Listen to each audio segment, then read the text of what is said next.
New research released today has revealed the majority of family members are concerned about the mental well-being of young family members. The findings come from Headspace's inaugural National Family Mental Health Survey. Joining me is the Headspace Chief Executive, Jason Trethowan. Jason, thanks for your time. First of all, what did the survey find?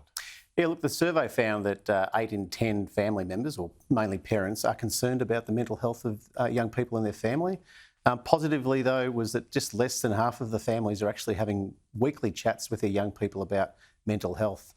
Then if you drill down a little bit further, the more concerned the parents are, the more complex and difficult they find the discussions, and then some of them find it really difficult to know what to do about seeking help and where to go. So good news that people are aware it's a problem and having that conversation, but then not as many are then going to the next phase of seeking help, maybe coming to Headspace or a similar support network. A bit like that. So if you like, if I'm very concerned about my young person, I'm paralysed a little bit. I'm a bit fearful about how to have the conversation. I'm unsure if actually asking the question, "Are you okay?" Is that actually going to trigger something? So there's just a lot more complexity. But what I take heart from out of the survey is that if just less than half the families are having this conversation, it means that we come a long way around socialising and talking about mental health. I know when I was growing up, those two words we never used together, that's for sure. So it's good that they're doing it, but certainly the more complex and difficult it is, the harder it gets. And where, have you seen any trends in terms of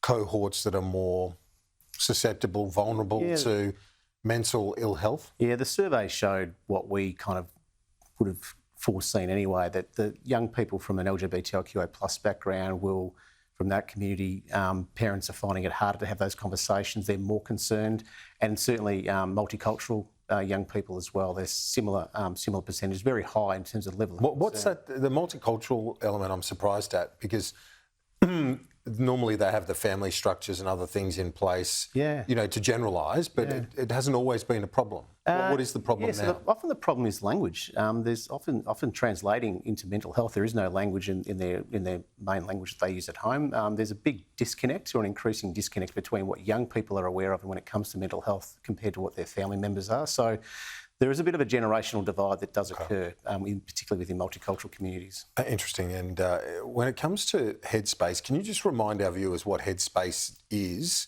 and what's the situation at the moment when it comes to government support? What do you need to maintain the job you're doing? Yeah, for sure. Look, we've been going for just on 18 years. It was created through the Howard government. It's been backed in a bipartisan way ever since we commenced. It's for 12-year-olds to 25-year-olds when they're experiencing a difficult time, typically for anxiety, depression, but a whole range of other mental illnesses. But we also do work to support them if they've got issues with alcohol and other drugs, general physical health. And one of the big things that we do is actually helping young people get into employment, particularly where mental illness is holding them back from staying in a job or actually getting one. So a lot of focus on the young person's needs, what brings them in today. They don't always have to come in for a long time, but often some of the issues that we face is where they need more support, and that's where we're looking for government. And as the great man, the founder of this organisation, Australian of the Year, Pat McGorry, says, it's all about early intervention.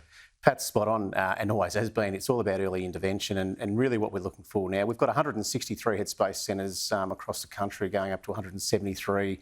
It's backed up by our online Headspace service, which is essentially a web chat service where young people like to do that. But early intervention, early conversation. Headspace is a world-leading group. From that Lancet recent report from 50 renowned psychiatrists, pointed to Headspace as being a model that people want to, and governments want to pick up around the world. Yeah, it was pretty impressive, Kieran. Like, we were pretty chuffed, to be honest. Like, it was 50, people, esteemed academics, if you like, and people with lived experience of mental ill health, penned the once in a generation report only just a few weeks ago, and we launched it here in Canberra. And Headspace was highlighted as a leading youth mental health platform. But we know that the changing needs of young people today means we need to continue to evolve.